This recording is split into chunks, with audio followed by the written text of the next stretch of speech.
Hello friends, आइए start करते हैं नया chapter environmental issues. Chapter 7 from Shankar S environment. इस चैप्टर को शुरू करने से पहले मैं आपसे रिक्वेस्ट करूंगी, आप वाईशायस को सब्सक्राइब कीजिए। अगर आपने सब्सक्राइब नहीं किया है, लाइक कीजिए, इस वीडियो को शेयर कीजिए ज़्यादा से ज़्यादा, राइट। और सपोर्ट कीजिए इस चैनल को, वाइश कोर्सेज़ को भी सपोर्ट कीजिए। और अगर आपको टेस्ट सीरीज़ लेनी है तो आप थंबनेल पर दिए हुए नंबर पर कॉन्टैक्ट कर सकते हैं, आप उन्हें व्हाट्सएप कर सकते हैं, राइट। और ज़्यादा से ज़्यादा सपोर्ट करेंगे तो ये वीडियोस हैं जो आपको फ्रीली अवेलेबल है, वो आगे भी आपको फ्रीली अवेलेबल रहेंगे, वरना इन्हें पेड कोर्सेज का पार्ट कर दिया जाएगा, राइट। तो आगे बढ़ते हैं, इन्वायरमेंटल पोल्यूशन पार्ट 1, राइट। तो ये हम देखते हैं इसमें क्या है।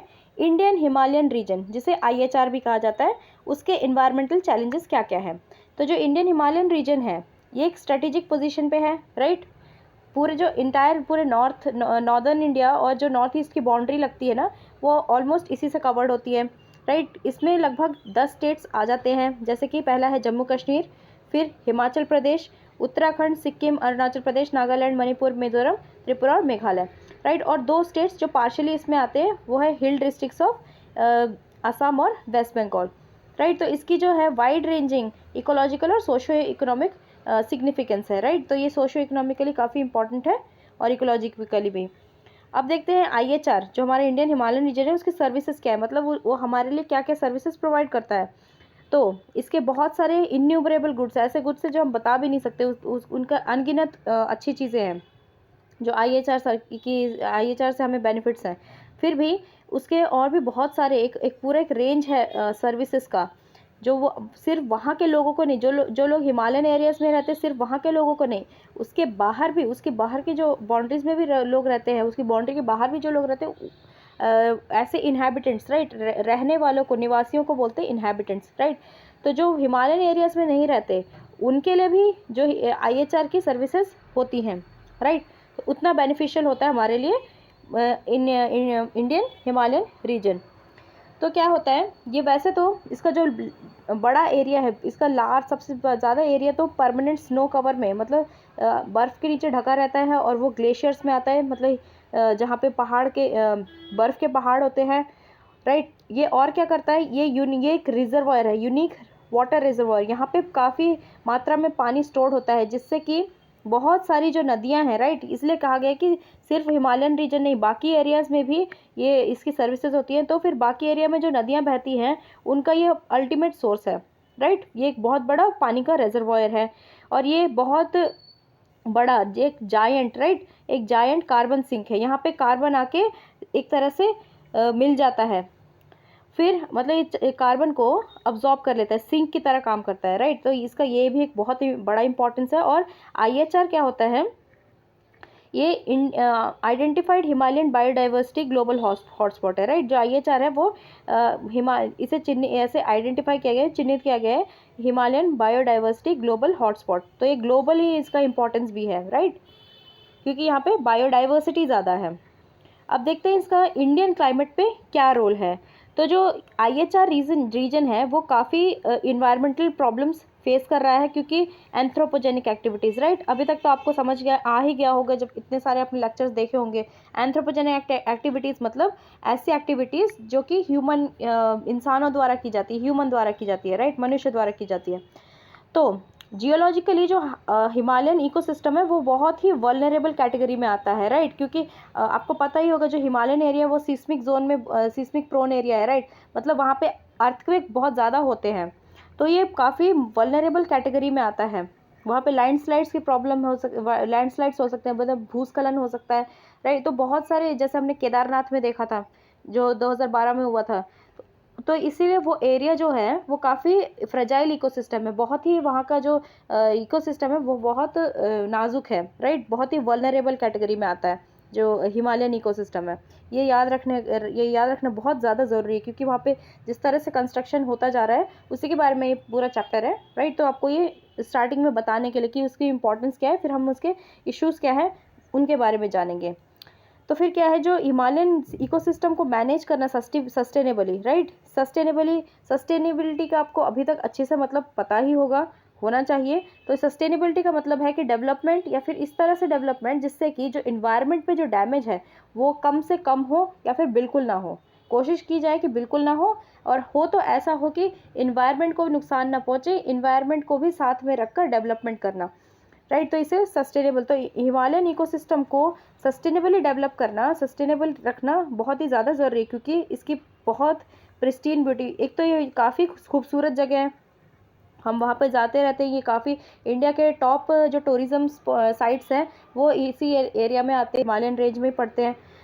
तो उसकी ब्यूटी को बरकरार रखने के लिए और वहाँ की इकोलॉजिकल सिक्योरिटी को बरकरार रखने के लिए ये पूरे ये जो इंडियन सब कॉन्टिनेंट के लिए बहुत ज़रूरी है, वो काफ़ी क्रिटिकल है, राइट।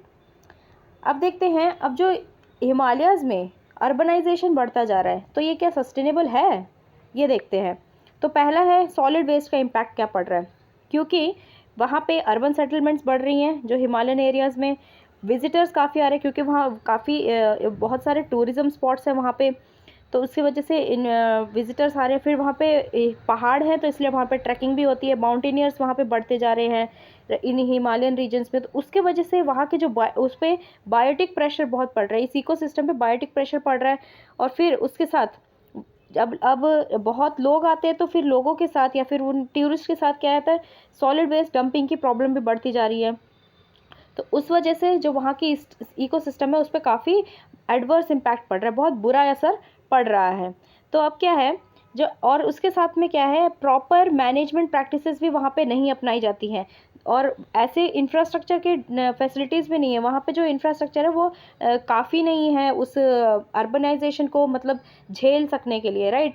इस एक तरह की जो प्रॉपर प्लानिंग की ज़रूरत होती है अर्बन एरियाज़ में, वो ऐसी कोई प्लानिंग भी नहीं है, ऐसा कोई प्रॉपर मैनेजमेंट भी नहीं है, और ऐसा इंफ्रास्ट्रक्चर भी नहीं है। और उसके और क्या हो रहा है, वहाँ पे ह्यूमन इंड्यूस पोल्यूशन भी बढ़ता जा रहा है, और सॉलिड वेस्ट की एक बहुत बड़ी प्रॉब्लम है, अनट्रीटेड सीवेज, ये भी एक बहुत बड़ी प्रॉब्लम है वहाँ पे। और मतलब जो सीवेज को ढंग से ट्रीट नहीं किया जाता है जिससे कि वाटर पोल्यूशन हो रहा है।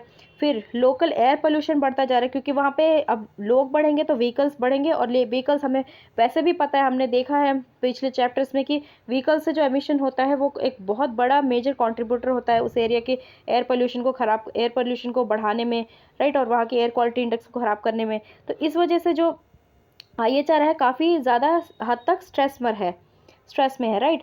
और टाउन प्लानिंग के इम्पैक्ट देख लेते हैं इन एरियाज़ में। तो rapid unplanned growth of hill towns, right. Growth तो हो रही है, मतलब लोग वहाँ पे बढ़ते जा रहे हैं, वहाँ पे इंफ्रास्ट्रक्चर डेवलपमेंट हो रहा है, मतलब वहाँ पे बहुत सारा कंस्ट्रक्शन वर्क चल रहा है, लेकिन ये ग्रोथ तो हो रहा है, लेकिन ये काफ़ी अनप्लान्ड तरीके से हो रहा है, राइट, कि बिल्कुल भी साइंटिफिकली वे में नहीं हो रहा है। इसीलिए हम देखते हैं कि केदारनाथ हो जाता है, राइट, इसी टाइप के बहुत बड़े बड़े कैलामिटीज़ हो जाती हैं, बहुत सारी आपदाएं आ जाती हैं। फिर कंस्ट्रक्शन एक्टिविटी बढ़ रही है, वो भी किसी एक ढंग के प्लान से नहीं हो रहा है। और जो प्रिस्क्राइब्ड नॉर्म्स है, मतलब वहाँ पे जो कुछ ऐसे रूल्स बनाए, कुछ गाइडलाइंस बनाए जिससे कि ये जो प्रॉब्लम से ये स्ट्रेस है वो कम किया जा सके, उससे भी कोई कंप्लायंस, मतलब उन जो रूल्स है, जैसे कि हमने देखा था कि जो वेस्ट होता है उसे सेग्रीगेट नहीं किया जाता, राइट।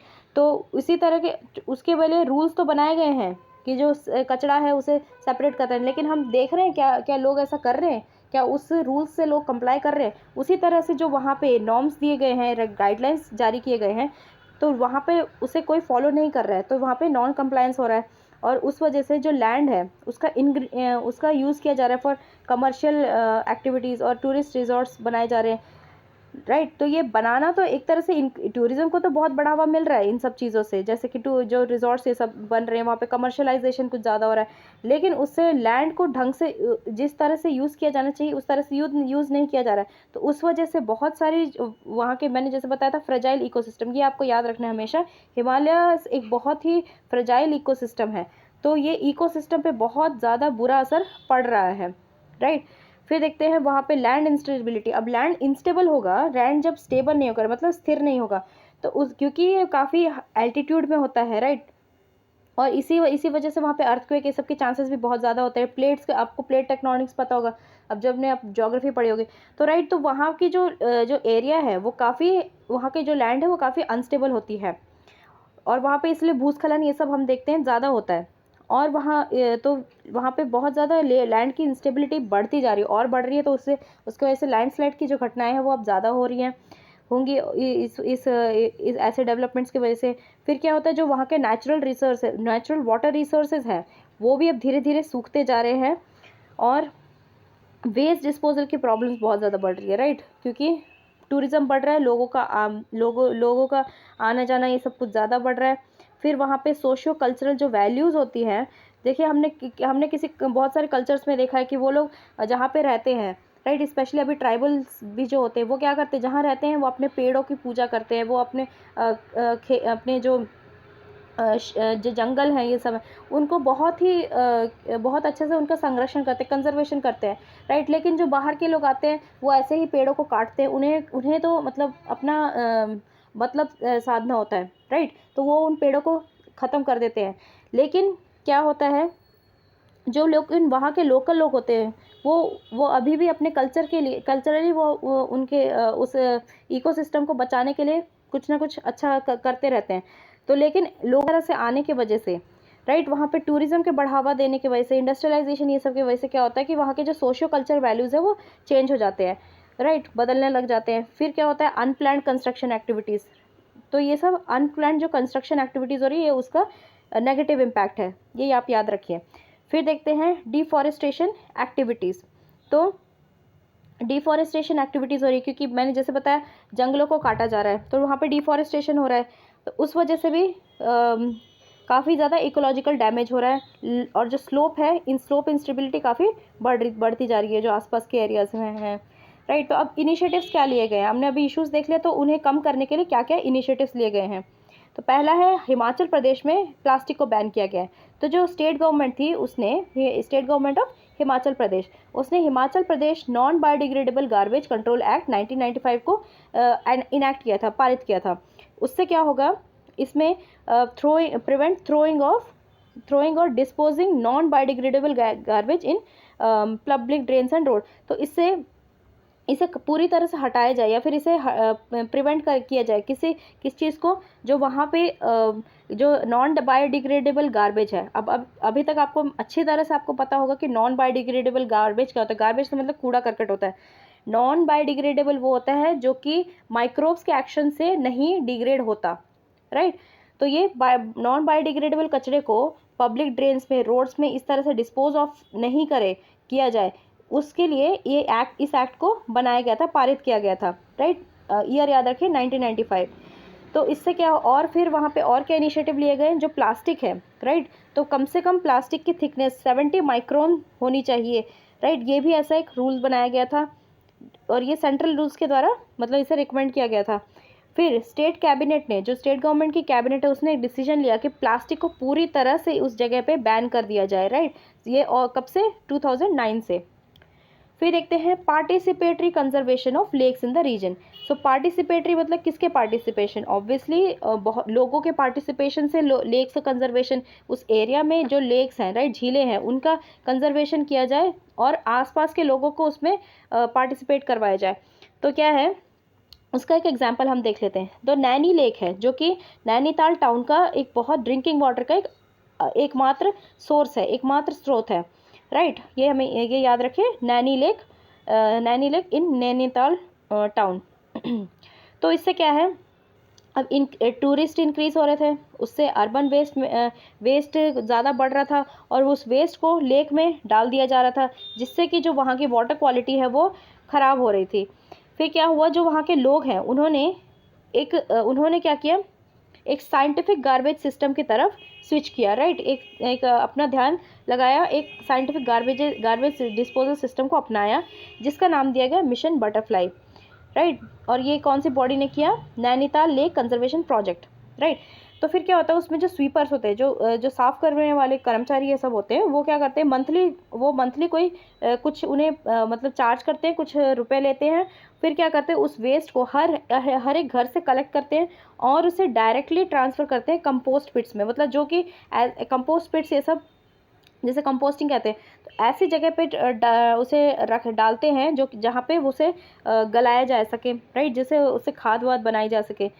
स्कूल्स, होटल ओनर्स, और उन्होंने भी पूरी तरह से इनको सपोर्ट किया, उन्होंने भी कॉपरेट किया। जैसे हम प्रॉब्लम देख रहे थे नॉन कंप्लायंस की, तो इसमें क्या हुआ कि पूरी तरह से लोग कंप्लायंट थे, राइट। इवन स्कूल्स और होटल ओनर्स भी पूरी तरह से कंप्लाई कर रहे थे।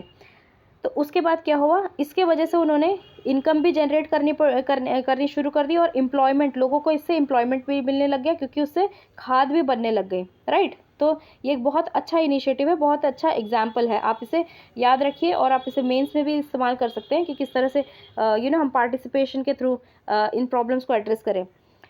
फिर देखते हैं कंजर्वेशन ऑफ डल लेक। तो डल लेक तो आपको पता ही होगा, जब भी आप जम्मू कश्मीर का नाम सुनते हैं कि डल लेक, तो मुझे नहीं लगता किसी ऐसा कोई होगा जिसके दिमाग में नहीं आता।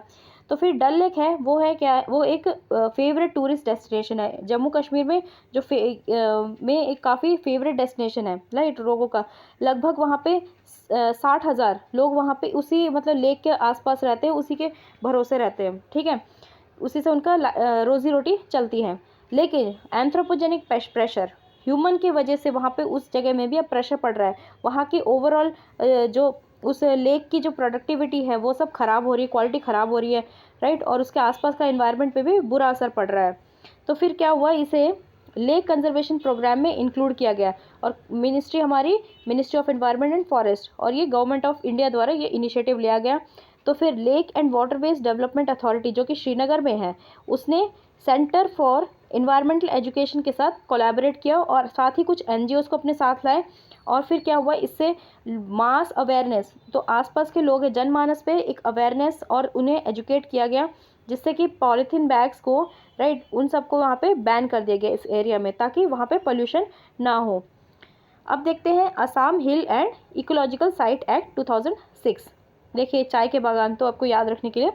तो फिर Assam hill and ecological site protection and management act 2006, ये किस लिए पारित किया गया, ताकि जो भी वहाँ पे to prevent indiscriminate cutting of hills and filling up of water bodies, right, water bodies in urban areas. तो वहाँ पे जो पहाड़ होते हैं, राइट, अभी कहीं किसी भी पहाड़ी एरिया में जो लोग रहते हैं उन्हें पता होगा कि पहले वहाँ पे घर नहीं होते थे, वहाँ पे पहाड़ होते, तो पहाड़ों को काटा जाता है एक तरह से, फिर वहाँ पे मतलब पहाड़ों को काट कर फिर वहाँ पे घर या फिर और तरह की कंस्ट्रक्शन की जाती है। तो फिर वहाँ पे क्या है कि ऐसी जो पहाड़ों की कटिंग है और जो वाटर बॉडीज़ है वहाँ पे, वो भी उस वजह से भर जा रहे थे। तो उसे रोकने के लिए और ये बिना किसी सोचे समझे तरीके से हो रहा था, तो उसे रोकने के लिए ये एक्ट को लाया गया, राइट, असम द्वारा। तो इससे तो जो भी सीरियस इकोलॉजिकल प्रॉब्लम्स हो रहे थे, जैसे कि गुवाहाटी एरिया में, उसे कम किया जा सके, उसे रोका जा सके, प्रिवेंट किया जा सके, इसलिए एक्ट लाया गया। तो इस एक्ट के अंतर्गत क्या था, जो स्टेट गवर्नमेंट है वो किसी भी पहाड़ को अपने दायरे में ला सकती थी, ताकि उसका संरक्षण कर सके, उसकी प्रोटेक्शन कर सके। तो ये एक्ट है। फिर अब देखते हैं urban development through JNRUM, right. तो फिर ये आपको पता ही होगा, काफ़ी इंपॉर्टेंट स्कीम है ये। तो इसमें क्या था, इसका एम था, इसका उद्देश्य क्या था, ताकि जो भी रिफॉर्म्स हैं, right, to encourage reforms and fast track plan development. तो जो कुछ आइडेंटिफाइड सिटीज़ थी, कुछ सिटीज़ को चिन्हित किया गया, उनका फास्ट ट्रैक डेवलपमेंट हो और काफ़ी प्लान डेवलपमेंट हो, राइट, प्लान्ड वे में, मतलब अच्छी तरह से प्लानिंग करके उन्हें किया जाए। हम देख रहे हैं ना, जो प्रॉब्लम हो रही है वो इनडिस्क्रिमिनेट यूज़ हो रहा है, अनप्लान्ड तरीके से डेवलपमेंट हो रहा है। उसकी जगह हम अच्छे से प्लान करके हम किसी सिटी में डेवलपमेंट करें तो ज़्यादा बेहतर होगा, राइट। हम उनके ड्रेनेज पे ध्यान दें, सॉलिड वेस्ट डिस्पोजल पे, और भी तरह के जो भी इस तरह के इश्यूज़ है उनसे एड्रेस करके हम प्लानिंग के साथ काम करें। तो फोकस क्या था कि एफिशिएंसी, जो अर्बन इंफ्रास्ट्रक्चर है, राइट, और service delivery mechanisms, community participation और अर्बन लोकल बॉडीज़ की अकाउंटेबिलिटी, पैरास्टेटल एजेंसीज़ की सिटीज़न के टूवर्ड्स जो भी अकाउंटेबिलिटी है, राइट, उन सबको तय किया जाए और उनकी एफिशिएंसी बढ़ाई जाए, राइट। तो ये जो इन सब की एफिशिएंसी बढ़ाने के लिए काम किया जाए, ऐसे कुछ रिफॉर्म्स की बात की गई थी और इस स्कीम में ये उसका उद्देश्य था। तो इसका जो ड्यूरेशन वो देख लेते हैं, 2005 to 6, और इसमें शुरू में 13 टाउन्स को इंक्लूड किया गया था। अब देखते हैं रिकमेंडेशन और solutions for solid waste management in the IHR region, that is Indian Himalayan region. देखते हैं क्या रिकमेंडेशंस है या फिर सोल्यूशंस सुझाए गए हैं फॉर सॉलिड वेस्ट मैनेजमेंट। तो क्या है, development in the present context has been, जो अभी हम देख रहे हैं जो डेवलपमेंट हो रहा है वो काफ़ी अनसस्टेनेबल तरीके से हो रहा है। अब ये बता रहे हैं कि जो रिकमेंडेशंस क्यों किए जा रहे हैं, क्योंकि जो डेवलपमेंट हो रहा है वो काफ़ी अनस्टेबल तरीके से हो रहा है। तो अब क्या किस तरह के गाइडलाइंस दिए गए ताकि सस्टेनेबल ग्रोथ हो सके, इन हिल टाउन्स का सस्टेनेबल ग्रोथ हो सके। तो पहला है गाइडलाइंस ऐसे दिए गए हैं जिससे कि इनडिस्क्रिमिनेट डिस्पोजल ना हो गार्बेज का, राइट। सोच समझ के लोग अच्छी जहाँ पे जिस ऐसी जगह गार्बेज को डिस्पोज करें जिससे कि जो सॉलिड वेस्ट की प्रॉब्लम हो रही है, पोल्यूशन की प्रॉब्लम हो रही है, वो ना हो, उसे अच्छी तरह से इस्तेमाल किया जा सके। और पर्टिकुलरली नॉन डिग्रेडेबल वेस्ट जैसे कि प्लास्टिक, राइट। और preventive and management steps for solid waste management at the origin point, जहाँ से निकल रहा है। जैसे कि हमने देखा था, राइट, हमने देखा है नैनीताल में, तो वहाँ से लोग अपने घरों से लेकर जा रहे थे, होटल से लेकर जा रहे थे कचरा, तो फिर वो ओरिजिन हो गया, राइट। तो ओरिजिन से ही उसे ढंग से मैनेज किया जाए, उसे ताकि उसे रोका जा सके, राइट, इस पोल्यूशन को और ख़राब जो ये प्रॉब्लम को से बचा जा सके। फिर क्या है, जो कंपोजिशन ऑफ वेस्ट, जिस तरह का वेस्ट निकल रहा है, जैसे कि मेनली ब्रॉडली तो देखिए नॉन बायोडिग्रेडेबल और बायोडिग्रेडेबल में उसे कैटेगराइज किया जाए, तो उस बेसिस पे पहले तो पूरा प्रॉपर डॉक्यूमेंटेशन हो किस तरह का वेस्ट निकल रहा है, राइट। जो हिल टाउन्स है और वहाँ से लेकर एक्सपीडिशन टॉप्स है, वहाँ तक किस तरह का वेस्ट निकल रहा है, उस बेसिस पे उसे उसकी कॉम्पोजिशन पे डॉक्यूमेंटेशन किया जाए। फिर देखते हैं promotion of techniques such as conversion of biodegradable waste into biocompost, right. यही वही बात हो गई।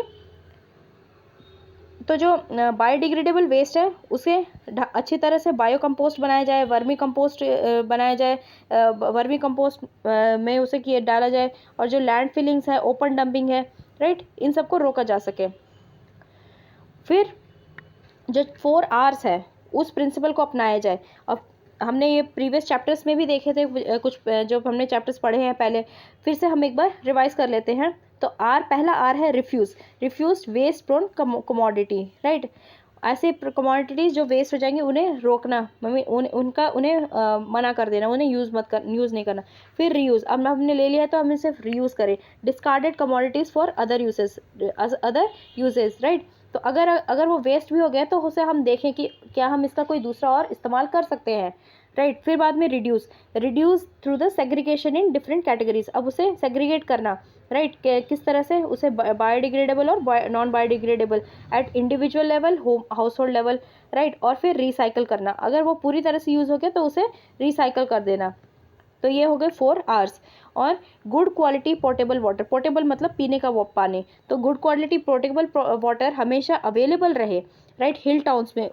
इस तरह से बंदोबस्त करना जिससे कि जो वहाँ पे आने वाले जो लोग हैं वो अपने पानी भर सके, राइट, कुछ थोड़ा बहुत पैसे देकर अपने वाटर बॉटल्स को भर सकें, अपने बॉटल्स को भर सकें। फिर awareness and capacity building of the stakeholder, अब स्टेक होल्डर में सब आ जाते हैं, राइट, लोग आ जाते हैं जो वहाँ पे रहने वाले लोग हैं और जो टूरिस्ट भी हो गए, फिर वहाँ पे जो कमर्शियल एक्टिविटी करने वाले लोग, राइट। तो स्टेक होल्डर्स में काफ़ी लोग आ जाते हैं। फिर best international experiences and practices, right, इन्हें बढ़ावा दिया जाए। Followed in regard to preservation of surrounding, तो जो आसपास की सराउंडिंग्स को बचाने के लिए अच्छे से अच्छा जो मीन प्रैक्टिसेस जो हम बाकी जगहों से सीख सकते हैं, वहाँ पे किस तरह से वो कंट्रीज़ अपने टूरिज्म स्पॉट्स को या फिर ऐसे जो इस तरह की इकोसिस्टम से उन्हें कैसे प्रिजर्व करके रख रही है, उनका किस तरह से देखभाल कर रही है। और ऐसे ही इको सेंसिटिव प्लेसेस में लिटरिंग मतलब यही जो कचरा फैला दिया जाता है उसे रोकना, राइट। और ये सब अच्छी तरह से एग्जामिन करना और उन्हें एग्जामिन करके अडॉप्ट करना, राइट, जो बाकी इंटरनेशनली किस तरह की अच्छी प्रैक्टिस है उसे अडॉप्ट करना। फिर देखते हैं हाँ, फिर इसके लिए सपोर्ट और इनोवेटिव थिंकिंग की ज़रूरत है, राइट।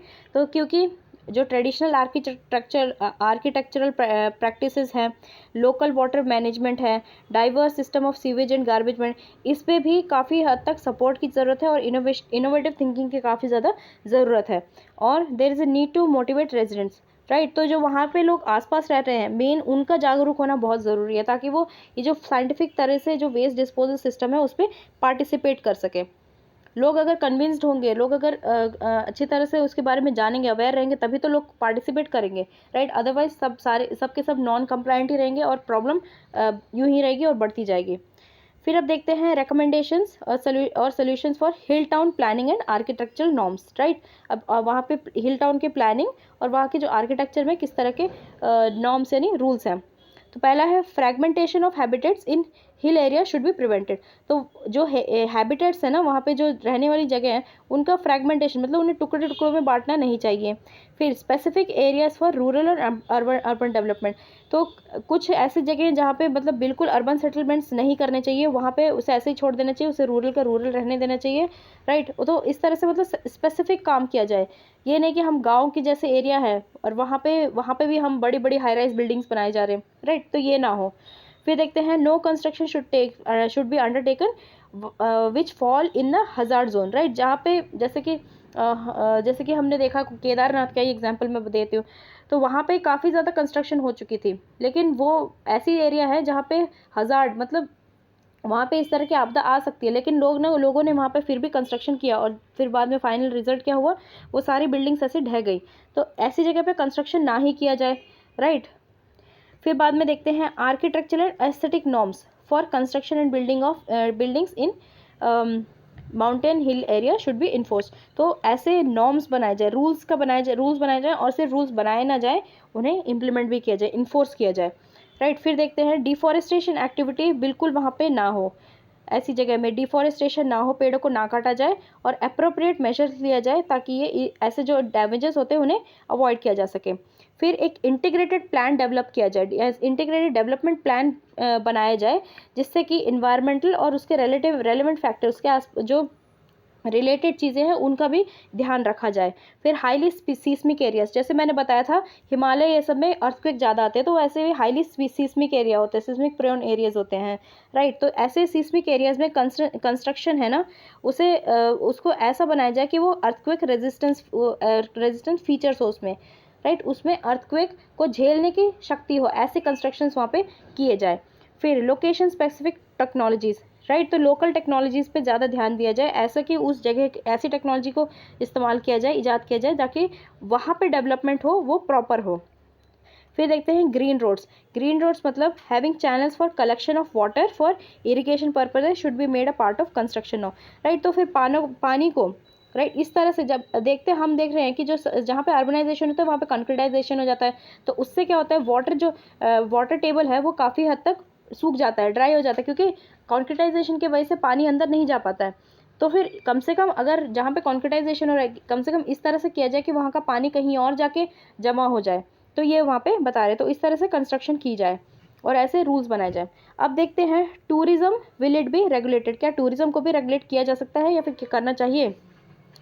तो जो पिलग्रिमेज टूरिज्म है इन सेंसिटिव एरियाज, ये देखिए मैंने केदारनाथ का यहाँ पे लगाया है, तो ये काफ़ी एक सेंसिटिव एरिया में ये पिलग्रिमेज स्पॉट है, राइट, टूरिज्म है। अब यहाँ पे लोग आते ही हैं, जैसे हिमालयस को होम ऑफ सेंट्स, राइट। तो ये संतों का घर बताया जाता है और ये काफ़ी इंपॉर्टेंट पिलग्रिमेज डेस्टिनेशन है। तो बहुत सारे जो तीर्थ करने आते हैं वो उनके लिए बहुत इंपॉर्टेंट डेस्टिनेशन बन जाता है। एग्जाम्पल और दिए गए हैं, जैसे कि बद्रीनाथ, केदारनाथ, गंगोत्री, यमुनोत्री, ज्वाला देवी, राइट। ये हिमाचल प्रदेश में चिंतपूर्णी, नैना देवी, वैष्णो देवी, अमरनाथ जो कि JNK है, राइट। इसी तरह के बहुत सारे, सिक्किम में भी है, इस तरह के बहुत सारी जो पिलग्रिमेज साइट्स है, राइट, उनके बारे में बता रहे हैं और ये काफ़ी सेंसिटिव एरियाज़ में मौजूद है।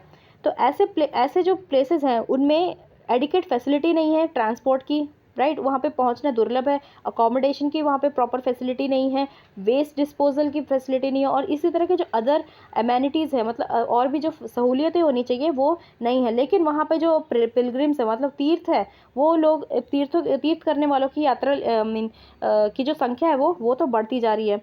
तो वहाँ पे रेगुलेटरी मैकेनिज़्म, उन्हें रेगुलेट करने का भी ढंग से कोई मैकेनिज़्म नहीं है, कोई एक तरीका नहीं है, और वहाँ पे एक इंफ्रास्ट्रक्चर भी बहुत बनाया जा रहा है, इंफ्रास्ट्रक्चर तो बनाया जा रहा है, लेकिन उसे रेगुलेट नहीं किया जा रहा है, उसकी प्रॉपर मैनेजमेंट नहीं हो रही है। और टूरिस्ट के इनफ्लो को, मतलब कितने टूरिस्ट जा सकते हैं उस पर भी कोई पाबंदी ढंग से नहीं लगाई, अगर है भी तो उसे पालन नहीं किया जा रहा है, राइट। तो ऐसे जो सेंसिटिव इकोसिस्टम है और जिनके कल्चरल वैल्यूज़ हैं वो काफ़ी हद तक प्रेशर झेल रहे हैं, राइट। उनकी कैपेसिटी से वो ज़्यादा वहाँ पे झेल रहे हैं। तो अब क्या है, ऐसे कमर्शियल टूरिज़्म के इम्पैक्ट, मतलब बुरे इम्पैक्ट क्या पड़ते हैं। तो ये हिमालयज़ है वो काफ़ी हाईली सेंसिटिव है और इनमें लेकिन बायोडाइवर्सिटी भी ज़्यादा होती है, राइट। तो कल्चरल आइडेंटिटीज़ और diversity in mountain region are under threat, right. ये तो ये एक तरह से थ्रेट में है, इन पे खतरा है। Economic, social and environmental forces, right, ये सब भी एसोसिएटेड है इससे, माउंटेन टूरिज़्म से। फिर कम्युनिटी बेस्ड इको टूरिज़्म, ये जो कम्युनिटी बेस्ड इको टूरिज़्म है ये एक अच्छा मतलब सस्टेनेबल विकल्प के रूप में एक इमर्ज हो रहा है, राइट। तो अभी जो प्रेजेंट जो सिचुएशंस है, प्रेजेंट जो प्रैक्टिसेस चल रही है, उसके लिए उसे टैकल करने के लिए कम्युनिटी बेस्ड इको टूरिज़्म काफ़ी एक इफ़ेक्टिव तरीका मान सकते हैं, एक सस्टेनेबल ऑल्टरनेटिव की तरफ उभर रहा है, राइट। तो ये ऑलरेडी जो सैचुरेटेड टाउन्स हैं जैसे कि नैनीताल, मसूरी, शिमला, कुल्लू मनाली, गैंगटॉक, राइट, तो ये ऑलरेडी काफ़ी इन जगह पे हो रहा है और ये सैचुरेटेड हिल टाउन्स हैं। अब देखते हैं इनिशिएटिव्स क्या लिए गए हैं, राइट। तो harnessing religious sentiment for conservation, अब जो इनके संरक्षण के लिए रिलीजियस सेंटिमेंट्स को एक तरह से बढ़ावा दिया जाए, जैसे कि ये किस तरह से किया जा सकता है। अब इससे इनकरेज किया जाए, encouraging them to undertake participatory plantation, right. तो लोगों को एक तरह से इनकरेज किया जाए कि वो ऐसे पेड़ लगाना इस सब में पार्टिसिपेट करें। जो ऐसे एरियाज जो ख़राब हो चुके हैं, डिग्रेडेड एरिया है, उनके रिहैबिलिटेशन, उनका संरक्षण हो और वो उन्हें फिर से अच्छी तरह से ठीक किया जाए, राइट। तो ऐसा एक इनिशिएटिव का एग्जांपल दिया गया, वृंदावन इनिशिएटिव ऑफ GBPIHED, ये उत्तराखंड में, राइट। तो इसके बारे में आप जान सकते हैं, ये एक इनिशिएटिव है। फिर ये जो इको कल्चरल लैंडस्केप है, राइट, उस कॉन्सेप्ट को प्रमोट करने की ज़रूरत है, जैसे कि देमाजोंग बुद्धिस्ट लैंडस्केप सिक्किम में और आपातानी इको कल्चरल लैंडस्केप जो कि है अरुणाचल प्रदेश में। तो ये जो दोनों लैंडस्केप हैं वो काफ़ी इवॉल्व है and high level of economic और इकोलॉजिकल एफिशिएंसी है इनमें, राइट। तो ये भी एक अच्छा एग्जाम्पल है। फिर आता है involving them in maintenance and strengthening of sacred groves, right. तो हमने देखा था कुछ जो ट्राइबल्स इस तरह के लोग होते हैं वो प्रोटेक्ट करते हैं ऐसी जगह को, और यहाँ पे भी एग्जाम्पल दिया गया है कि जो सेक्रेड ग्रोव्स मतलब पेड़ हो गए वहाँ पे इस तरह के जो भी पेड़ ये सब होते हैं उन्हें काटने से रोकते हैं, राइट, उनकी रक्षा करते हैं। तो ये जो एग्जाम्पल है यहाँ पे sacred groves of Meghalaya, the tribal communities जैसे कि खासी, गारो, जैंतिया, वो उनका एक ट्रेडिशन है, राइट। वो वहाँ पे जो इन्वायरमेंटल है ना, इन्वायरमेंट है उसे कंजर्व करते हैं, ये उनका रिलीजियस बिलीफ है, राइट। तो ये उनके रिलीजन का एक पार्ट है, ये उनका एक उनके आस्था का विषय है, राइट। और ये उनके कस्टमरी लॉज में आता है, जिससे कि वो जो वहाँ पे पेड़ है सब है उनसे कोई प्रोडक्ट एक्सट्रैक्शन नहीं करते हैं, मतलब उन पेड़ों को काटते नहीं है ताकि उसका वो अपने लिए वो इसे इस्तेमाल ना कर सकें। फिर देखते हैं Ladakh Himalayan home stage transforming mindsets toward snow leopards. तो ये देखते हैं ये इनिशिएटिव क्या है। तो Ladakh Himalayan home stage program ये क्या करता है, conservation based community management tourism development, इसे एक तरह से बढ़ावा देता है, फॉस्टर करता है इन रिमोट सेटलमेंट्स, जो भी बहुत दूर दराज के एरियाज़ होते हैं वहाँ पे इसे लागू किया जाता है, मतलब ये प्रोग्राम को चलाया जाता है by gradually building local capacity and ownership, right. तो लोकल कैपेसिटी और ओनरशिप को बढ़ावा देकर। फिर देखते हैं it aims to be sensitive to both host and visitor expectation, ये दोनों के लिए सेंसिटिव है।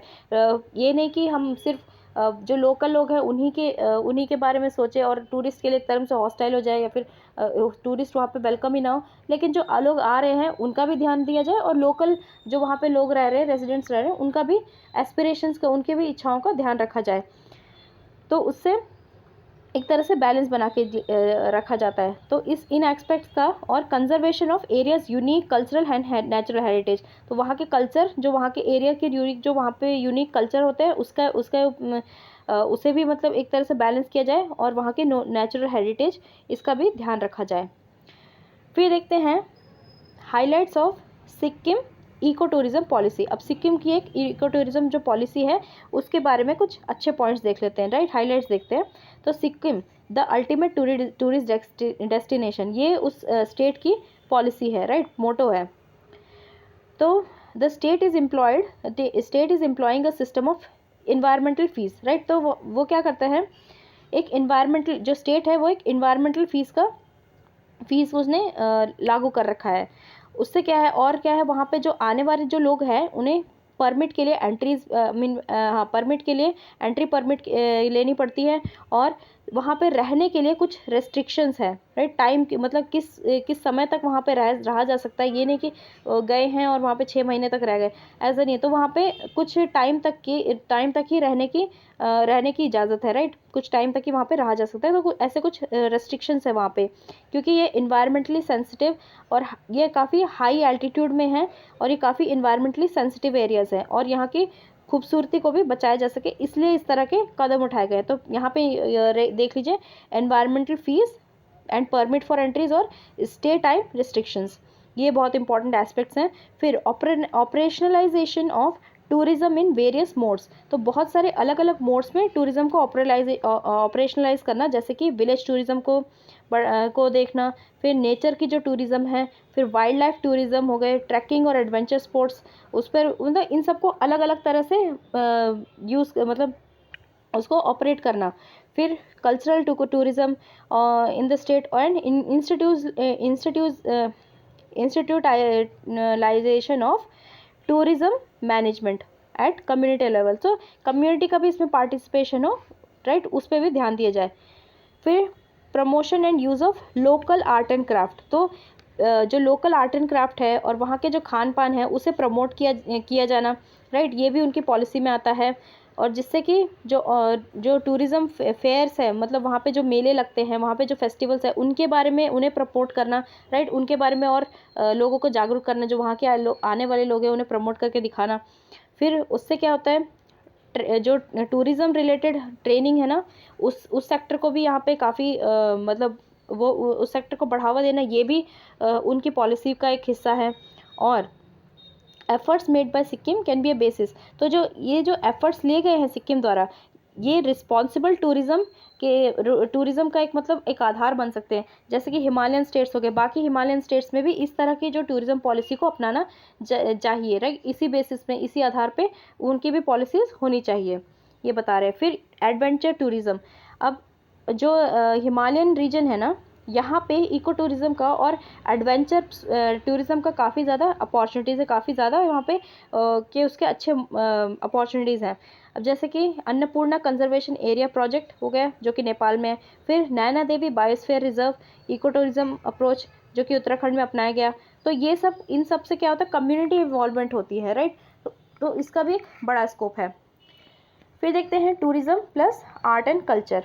तो टूरिज़्म को जो ये टूरिज़्म है, राइट, उसको लिंक करना रूरल बिजनेस हब से, राइट, जो वहाँ के जो रूरल एरियाज़ हैं उन्हें बिजनेस हब्स बनाना और उसे टूरिज़्म से लिंक कर देना, ये भी एक बहुत अच्छा इनिशिएटिव है, जो कि नॉर्थ ईस्ट रीजन में इंट्रोड्यूस किया गया है। जिससे क्या होता है, जो क्वालिटी रूरल प्रोडक्ट्स हैं, जैसे कि हैंडलूम हो गए, हैंडीक्राफ्ट्स हो गए वहाँ उस एरिया के, राइट, और एग्रो प्रोडक्ट्स हो गए, हर्बल प्रोडक्ट्स हो गए, बायोफ्यूल, इन सब का प्रमोशन भी हो सके। और and may be consider yet another aspect of promoting eco tourism, तो इससे भी इको टूरिज्म को बढ़ावा मिलता है in Himalayan region, right, Indian Himalayan region. फिर रेगुलेटेड एंट्री, तो उत्तराखंड के गवर्नमेंट ने जो कितने टूरिस्ट आ सकते हैं उस पर एक प्रतिबंध लगाया। किस एरिया में, जो ये एरिया है origin of the river Ganga, तो गंगा गंगोत्री का जो रिवर गंगा का जो ओरिजिन है, जिसे गंगोत्री कहते हैं, वहाँ पे पर डे हर दिन 150 टूरिस्ट ही जा सकते हैं। तो रिस्ट्रिक्ट किया जाए, एक रेस्ट्रिक्शन लगाई जाए, राइट, एंट्री पर। अब देखते हैं और कुछ रिकमेंडेशन और सॉल्यूशंस इन प्रॉब्लम से जूझने के लिए।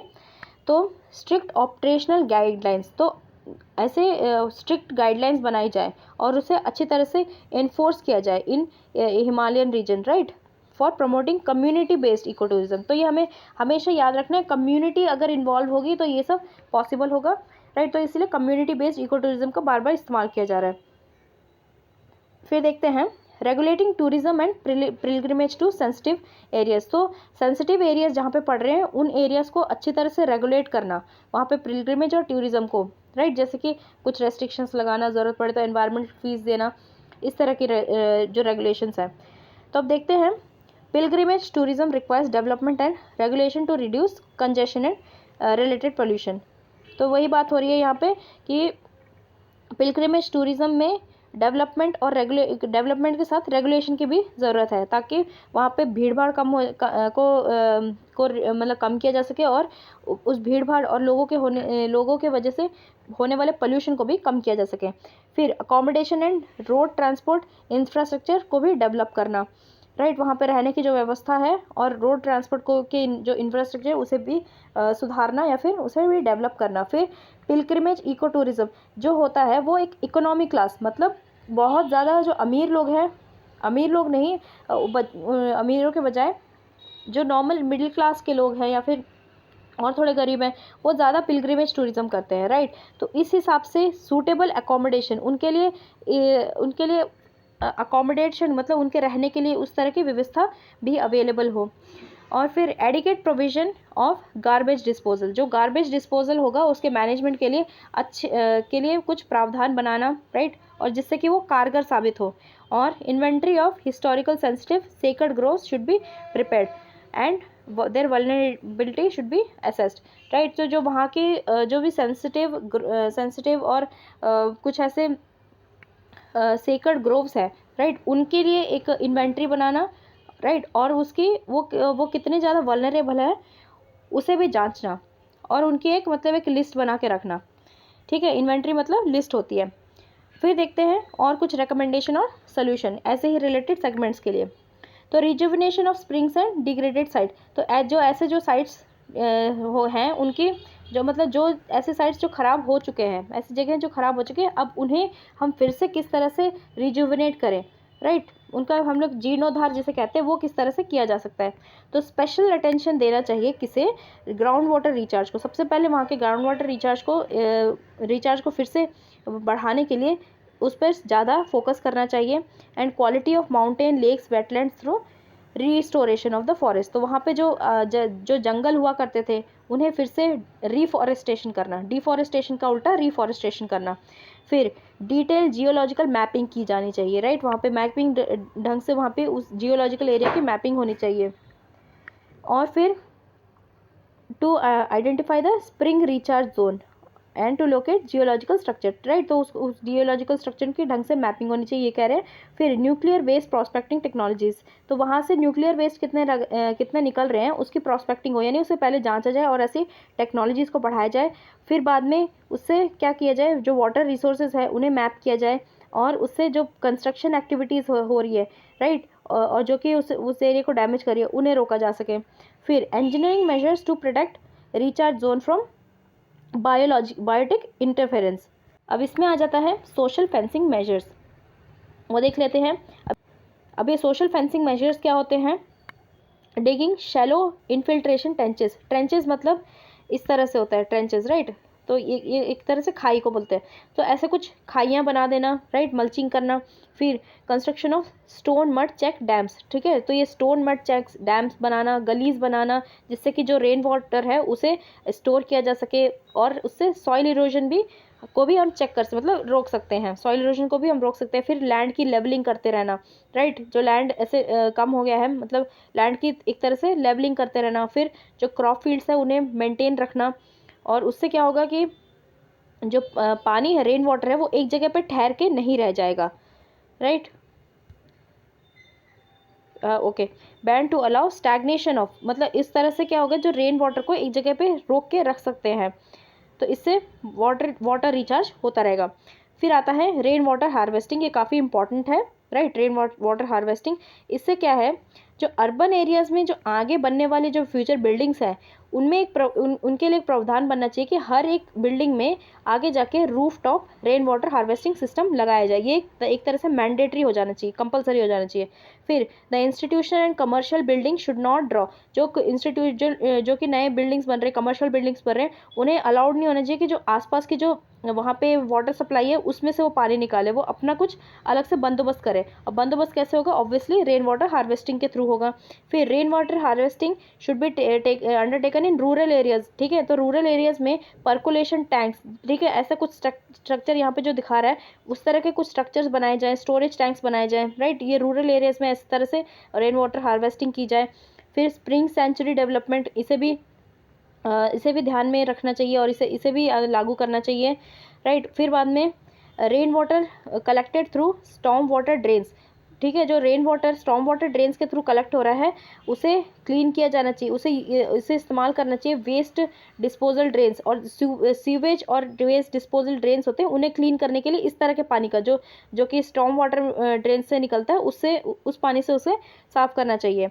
और ground water aquifer recharge structures, right. तो ground water aquifer recharge structures, right. तो कुछ ऐसे स्ट्रक्चर्स बनाए जाए जिससे कि जो ग्राउंड वाटर है उसमें पानी जाता रहे, राइट। ऐसा उनका कंस्ट्रक्शन किया जाना चाहिए। और वहाँ की जो स्लोप है उसकी इंस्टेबिलिटी को भी ध्यान में रखा जाना चाहिए। अब देखते हैं ecologically safer roads, right. Ecologically safer roads, तो क्या होता है? फॉर कंस्ट्रक्शन ऑफ एनी, जो हिमालयन रोड है ना, वहाँ पे अगर 5 किलोमीटर के लेंथ तक कोई कंस्ट्रक्शन की जाती है तो उसके लिए इन्वायरमेंटल इम्पैक्ट असेसमेंट की वैसे ज़रूरत नहीं होती, लेकिन वहाँ पे जो स्टेट गवर्नमेंट्स है उसके रूल्स के हिसाब से EIA, राइट, जो कि हम अगले चैप्टर में पढ़ेंगे, इन्वायरमेंटल इम्पैक्ट असेसमेंट का असेसमेंट किया जाना चाहिए। फिर provision should be made in the design of the road for treatment of hills, तो ऐसे प्रावधान बनाए जाएं जिसमें कि जो वहाँ की जो स्लोप है, राइट, वहाँ की मतलब लैंड की इंस्टेबिलिटी जो कि रिलेटेड है लैंडस्लाइड्स ये सबसे, राइट, तो उसका भी ध्यान रखा जाना चाहिए। स्लोप की इंस्टेबिलिटी के ऊपर भी ध्यान रखा जाना चाहिए, अगर है तो उसे ट्रीट किया जाना चाहिए और उस तरह के प्रावधान वहाँ पे बनाने चाहिए। And use of bio engineering techniques, right, तो बायो इंजीनियरिंग को उसमें को भी अडॉप्ट करना चाहिए। फिर देखते हैं provision should be made for disposal of debris from construction site without adversely affecting the ecology of the area, right. तो ऐसे प्रावधान बनाए जाएं कि जो मलबा निकलता है, राइट, जो कंस्ट्रक्शन साइट से जो मलबा निकलता है उसे इस तरह से डिस्पोज किया जाए ताकि वो जो आसपास की जो इकोलॉजी है उस एरिया को नेगेटिवली इम्पैक्ट ना करे। और देखते हैं no stone quarrying should be carried out, तो जो क्वेरिंग की जाती है वहाँ पर पत्थर की, उसे एक तरह से बंद किया जाए और उसकी प्रॉपर मैनेजमेंट हो और ट्रीटमेंट किया जाए उसे, ठीक है, उसके ढंग से उसे ट्रीट किया जाए। फिर all hill roads should be provided with adequate number of roadside drains, ठीक है, तो हर रोड जो हिल साइड रोड बन रहे हैं उनके लिए प्रॉपर ड्रेन्स की व्यवस्था की जाए, मतलब नालियों की व्यवस्था की जाए। And this drain should be kept from blockage, मतलब उन्हें जो ये नालियाँ बन भी रहे हैं ना, इस तरह से उन्हें मेंटेन किया जाए कि उसमें ब्लॉकेज ना हो, कभी वो भर ना जाए, राइट। अगर भरेगा तो फिर उसमें से जो गंदगी है फिर वो पूरे रोड पे आ जाएगी और फिर बाद में पोल्यूशन इस तरह से फैल जाएगा। और जो क्रॉस ड्रेन्स है ना उसे भी बनाया जाए और उसे बायो इंजीनियरिंग से ट्रीट किया जाए और इसी तरह की जो अप्रोप्रिएट टेक्नोलॉजी है उन्हें इस्तेमाल किया जाए और वहाँ के लो स्लोप इंस्टेबिलिटी का भी ध्यान रखा जाए, क्योंकि ये हिली एरियाज में हो रहे हैं तो जो स्लोप इंस्टेबिलिटी है इससे ध्यान रखना काफ़ी ज़्यादा इंपॉर्टेंट हो जाता है, राइट। फिर देखते हैं जो road side run of drain होता है, जो रन ऑफ होता है मतलब जो पानी बहने लगता है रोड से, राइट, सो रोड साइड जो ड्रेन बनती है उसे कनेक्ट करना चाहिए बाकी जो नेचुरल ड्रेनेज सिस्टम है उस एरिया के उससे, ये नहीं कि उसे ऐसे ही छोड़ दिया जाए, राइट, जिससे कि पानी वहाँ पे बहता जा रहा है, राइट। उसके बाद फिर देखते हैं fault zones and historically landslide prone zones, ठीक है, तो ऐसे जो आपको फॉल्ट लाइन पता ही होगा, राइट, इस तरह की जो फॉल्ट लाइन होती है और कुछ ऐसी जगह जहाँ पे भूस्खलन आमतौर पर होता रहता है ज़्यादा, राइट, हाँ, तो इस ऐसे जगह को वहाँ पे उस जगह में कंस्ट्रक्शन को अवॉइड करना चाहिए और अगर हो भी रहा है तो सफिशिएंट मेजर्स लेने चाहिए ताकि उससे जो उस एरिया को कम से कम नुकसान पहुँचे और ये जो लैंडस्लाइड की घटनाएं हैं वो ना हो पाए। फिर रिज अलाइनमेंट किया जाए, ना कि वहाँ की वैली अलाइनमेंट की जगह रिज अलाइनमेंट किया जाए। उसके बाद alignment should be such that it should minimise the loss of vegetal cover, जो वहाँ पे जो वनस्पति है, राइट, उसे उसे कम से कम नुकसान पहुँचाया जाए, उसका कम से कम उसका हनन किया जाए, मतलब कम से कम वेजिटेशन का लॉस हो, इस तरह से अलाइनमेंट्स बनाए जाएँ। और फिर encouragement should be provided for use of debris material for local development. तो लोकल डेवलपमेंट के लिए जो मलबा निकल रहा है ना आसपास के कंस्ट्रक्शन से, उसी का इस्तेमाल करके लोकल डेवलपमेंट की जाए, मतलब और इंफ्रास्ट्रक्चर बनाया जाए, ये यहाँ पे कहने का मतलब है। तो इसी से पार्ट 1 ख़त्म हो जाता है, राइट। इस चैप्टर का मैं जल्दी पार्ट 2 लेकर आऊँगी, तो ये चैप्टर के साथ तो ये जुड़े रहिए। वीडियो को अब तक देखने के लिए धन्यवाद। मैं आपसे रिक्वेस्ट करूँगी वाइश को सब्सक्राइब कीजिए और वाइश कोर्सेज़ को सब्सक्राइब कीजिए और इन वीडियोज़ को ज़्यादा से ज़्यादा शेयर कीजिए, right. So thank you so much.